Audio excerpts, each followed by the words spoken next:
নমস্কার বন্ধুরা, আমার চ্যানেলে তোমাদের সবাইকে স্বাগত জানাই। আশা করি তোমরা সবাই ভালো আছো। আজকে আমি তোমাদের জন্য নিয়ে এসেছি সিমাইয়ের রেসিপি। আমি জানি তোমরা সকলেই এটা বানাতে পারো, তাও আমি আমার মতো একটু চেষ্টা করলাম, তোমাদের সঙ্গে শেয়ার করলাম। তোমরাও শেয়ার করো আমার সঙ্গে, তোমরা কে কীভাবে বানাও। এখানে আমি 1 প্যাকেট সিমাই নিয়েছি, 2টো তেজপাতা নিয়েছি, কয়েকটা কাজু ও কিশমিশ নিয়েছি। এখানে আমি তেজপাতা খুব ভালোভাবেই ধুয়ে নিয়েছি। তোমরাই জানো যে তেজপাতার দুদিকে খুব ময়লা থাকে, সেটা ভালোভাবে ধুয়ে তারপরেই রান্না করতে হয়। সেই জন্য আমিও ভালোভাবে ধুয়ে নিয়েছি। তোমরাও অবশ্যই এটা ধুয়ে তারপরে যে কোনো তরকারিতে দেবে। এখানে আমি কড়াইতে ঘি গরম করেছি, এখানে আমি ঘি ব্যবহার করেছি। আর সিমাইতে সবসময়ের জন্য ঘিটাই ব্যবহার করতে হয়।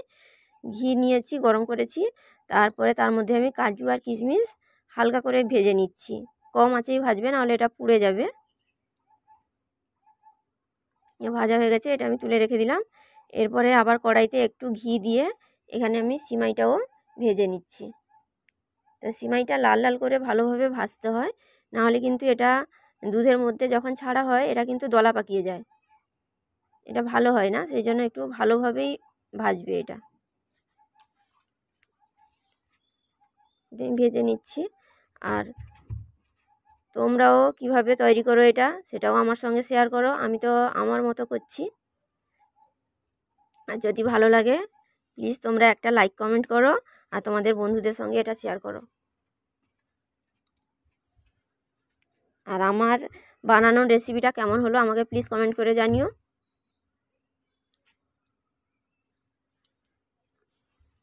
এরকম আমি ভেজে নিচ্ছি এটা। আরও একটু সময় লাগবে, হালকা আঁচে এটা ভাজতে হয়, নাহলে তো পুড়ে যায় না। দেখো লাল লাল হয়ে গেছে, কিন্তু পুড়বে না, কিন্তু লাল হবে আর সাদাও থাকবে না। এবার আমি এটা তুলে নিচ্ছি।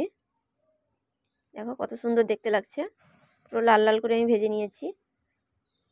এরপর কড়াইতে আরেকটু আমি ঘি দিয়েছি, তার মধ্যে 2টো তেজপাতা দিয়ে দিলাম।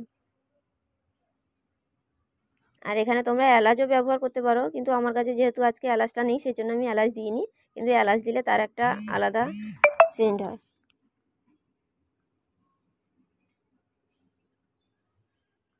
তারপরে এর মধ্যে আমি দুধ দিয়েছি।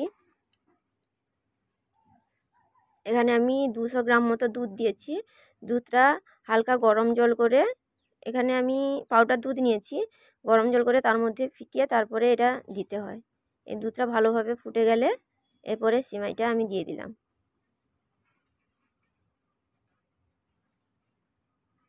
আর তোমরাও কেমন তৈরি করো, তোমরাও আমার সঙ্গে শেয়ার করো। এর মধ্যে আমি 1 কাপ চিনি নিয়েছি। এটা হয়ে এসছে, আমি চিনিটা দিয়ে দিয়েছি। এরপরে কাজু কিশমিশ দিয়ে দিলাম, একটু নেড়ে দিচ্ছি। আর সিমাইটা করার সময় অবশ্যই খেয়াল রাখবে যেন না শুকিয়ে যায়। শুকিয়ে গেলে কিন্তু দলা পাকিয়ে যাবে। সেই জন্য জলটা একটু বেশি রাখতে হয়, জল মানে এই দুধটা একটু বেশি রাখতে হয়। আর আমি শেষে একটুখানি লবণ দিলাম, যাতে করে টেস্টটা একটু ভালো হয়। লবণ দিলে অল্প একটুখানি লবণ দিতে হয়। এ হয়ে গেছে। এই দেখো আমি একটু জল জল মতো রেখেছি, ঠিক আছে। এটা ঠান্ডা হয়ে গেলে আর একটু ঘন হয়ে যাবে, তাহলে আর একটু ভালো হবে খেতে। আর আজকের মতো এই পর্যন্ত। আমার রেসিপিটা তোমার কেমন লাগলো তোমরা আমাকে কমেন্ট করে জানিও। আর যদি ভালো লাগে তাহলে তোমাদের বন্ধুদের সঙ্গে শেয়ার করো। আর তোমরা কেমন তৈরি করো তোমাদের বাড়িতে এই সিমাই, সেটাও আমার সঙ্গে শেয়ার করো। টাটা।